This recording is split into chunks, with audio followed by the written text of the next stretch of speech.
Hey gang, Coach Chris here, going to show you how to set up your negative split pacing plan. So if you're trying to set a personal best and have a good negative split where you're finishing the second half of your marathon faster than the first, you can take advantage if you're a Garmin user of the PacePro plans. So we're going to open up the Garmin Connect app. If you don't already have a event on your calendar, or either way, you can hit more on the bottom right here, and then go to Training and Planning. From here, there's technically a couple different ways. You can jump right into PacePro strategies if you want here, if you already have one, or start with a course, but usually you want to start at races and events. If you already have your event loaded, you might already have it here and you can tap on it, but if not, we're going to click on Add an Event, and then you can search for it by name or by date. What I recommend is if you're just scrolling down, if you're doing a race that's coming up, it'll probably be on the calendar here coming up pretty soon, and you'll always want to look for the official event with a little icon next to it. So I'm doing the Chicago Marathon tomorrow, going to select that, and then from here you can get all the information about the course. If you want to see if the course has the new timing gates feature, you click on Course and then swipe up from the bottom, and this is where you can scroll down. You can see if the auto lap by timing gates feature is available, especially on newer watches. It'll automatically mark the lap based on the actual official mileage marker of the course. So if you have GPS issues with the tall buildings or going underground, it will auto reset basically to line everything up perfectly while you're racing. So neat feature. So you hit the kilometers if you want kilometers, or miles if you want miles, and then you can add a PacePro strategy from here if you want. But if you're just adding the course, you can just add the course to your calendar by hitting the button in the bottom here, Add to Calendar. And from here you can add a goal if you want. So for example, I might have a goal of this marathon, and I'll hit Add a Goal, and if you just want to finish, but if you want to have a time goal, select Finish with a time goal, hit Next, and then here you can select whether you're going to do a pace or a time. I'm going to go for 3 hours, let's just say, because my coaching company is 4-star endurance. I'm going to go for 3:44:44, just to keep everything easy to remember as a number, and then hit Done, and then on the bottom here hit Next, and then this is where you'll be able to start to customize things. So once that event has been added and you've got everything on your calendar, and this is what you might see if you already have the event on your calendar.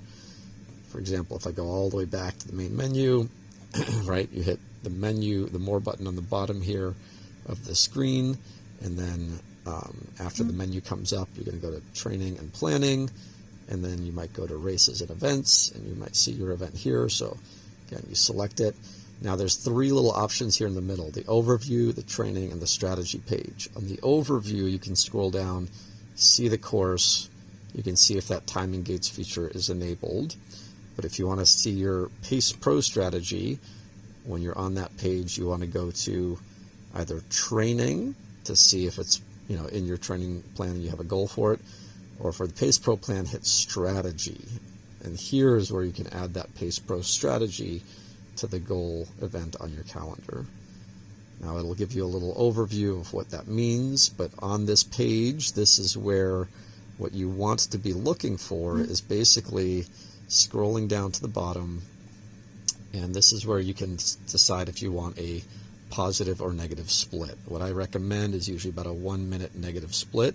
So for example, I might start at 8-minute miles and go towards 9-minute miles as the range. That means starting the race running 9-minute miles and then building towards an 8-minute mile.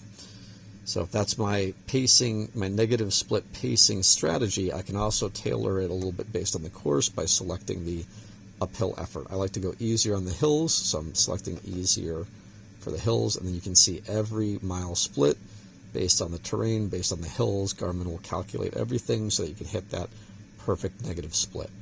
Then on the very bottom, just hit Save, and then on race day, and once it saves, you will have to sync it with your watch.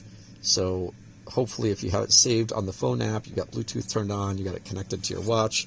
On the watch, if you need to sync it real quick, quick tip is the upper left-hand corner button, you can select that and then scroll around the circular menu to go to sync, and then just hit the sync button, and then it'll try to sync via Bluetooth or Wi-Fi if you're using Wi-Fi, and that'll make sure it updates everything. But I'm going to skip that. Actually, make sure I have Bluetooth turned on mine. Yep.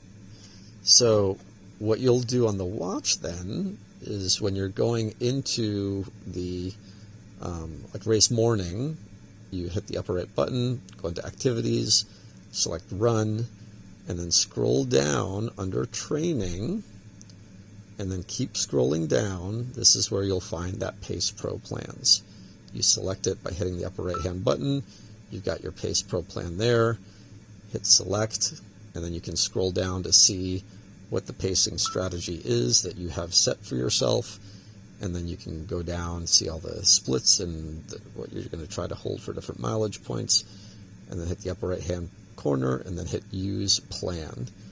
Then on race day, you don't need navigation on race day. Hopefully you'll know where to go. But when you hit start, in order to see the PacePro splits, what you want to do is hit the up button. When you hit the up button from the main data field page, that'll take you to the PacePro data fields. And this is where you'll see if you're on pace and how far ahead or behind of your goal you are. So give that a whirl. If you haven't used it before, it's a pretty cool feature. Great way to make sure you're staying on top of your splits. All right. Good luck, gang, and go get it on race day.